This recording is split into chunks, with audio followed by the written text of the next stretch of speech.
Childbirth was tragic to Mary Shelley from the very beginning. Her mother, Mary Wollstonecraft, died only a month after she was born. Some of the placenta was left in her womb and it became infected, and the mother died. By the time Mary Shelley wrote her novel Frankenstein, which she began in 1816, she herself had experienced the death of a child. This is in February of 1815. She's been impregnated by her soon-to-be husband, Percy Bysshe Shelley. The child was born a month prematurely. She does not expect it to live. However, it hangs on a week, 2 weeks, 3 weeks, and she decides to name it Clara. Well, one night she goes to sleep with her little Clara beside her, and she marvels at how calm Clara is that night. Well, she wakes up in the morning and the baby is dead, and she realizes that what she thought was calm was actually death. Some nights later, she had a dream.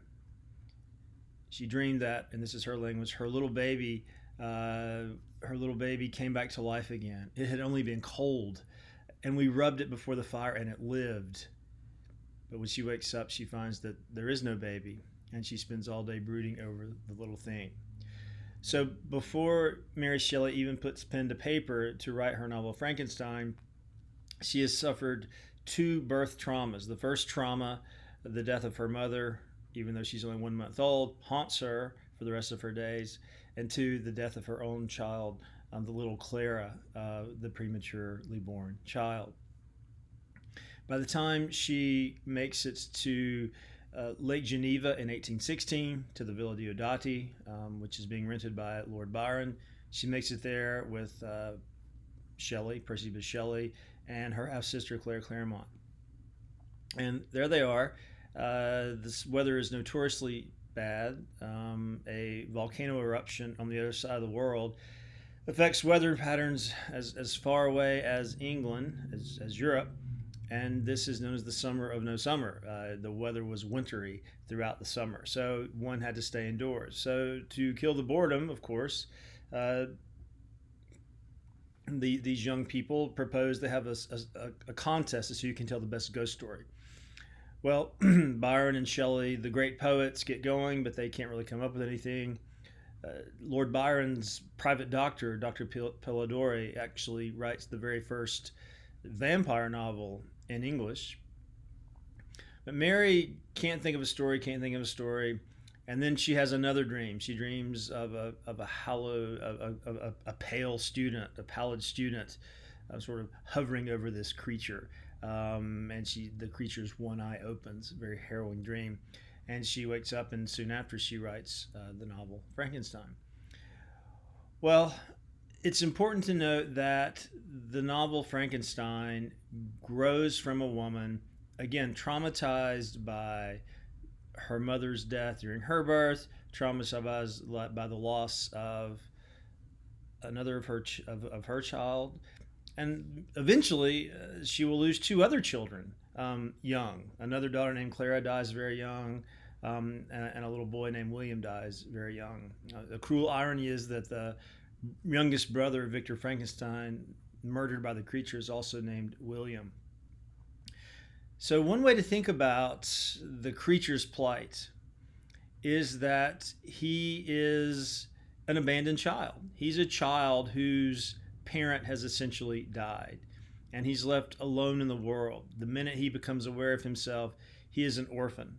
And this is one way to understand the trauma of this creature, to understand his deep longing for connection.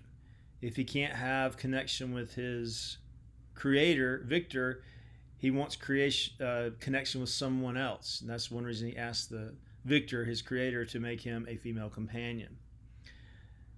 This also becomes a way to think about the heinousness of the act of Victor. Victor undergoes the kind of pangs of childbirth, the great pain and anxiety that he undergoes while creating this creature. And then after bringing this creature to life and abandoning this creature, his mental state is very disturbed. But regardless of that, he is not the victim. His creature is the victim. It's as if he has a child and abandons the child. So whether we look at the moment of creation and its immediate aftermath from Victor's point of view or from the creature's point of view, it seems like, whether Mary Shelley meant it intentionally or not, this is very much about the novel of the pain of childbirth, one, and two, the trauma of being abandoned by a parent. The trauma to the child, of course, most notably in the case of the creature, but also Victor himself is traumatized. Again, even though he is not a victim, he is the one who must take responsibility for creating the tragedy. His own mental outlook is deeply troubled by the fact that the birth is, in a very fundamental way, botched. So we can think about this not as if we're saying that Mary Shelley wrote an autobiographical novel, but it adds a deeper kind of emotional layer in thinking about the relationship between Victor and the creature. And it really, Mary Shelley herself might well have been working out some of her own issues, consciously or no. We can't forget that she was 16 when she wrote this novel. By the time she publishes a second edition, or I'm sorry, a third edition, the first edition was published in 1818. Only 16 years old when she wrote it. Comes out 2 years later. There's a second edition in the 1820s, but then there's a third edition in 1831.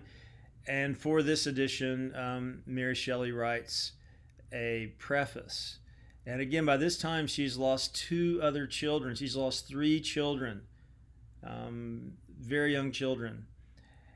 She says, "I'm now sending my hideous progeny back out into the world." So this adds yet another layer to our understanding of the novel Frankenstein. She suggests that the novel itself is a child of hers, a hideous child of hers, a child born of all the grief and all the pain of the actual children who have come before and died.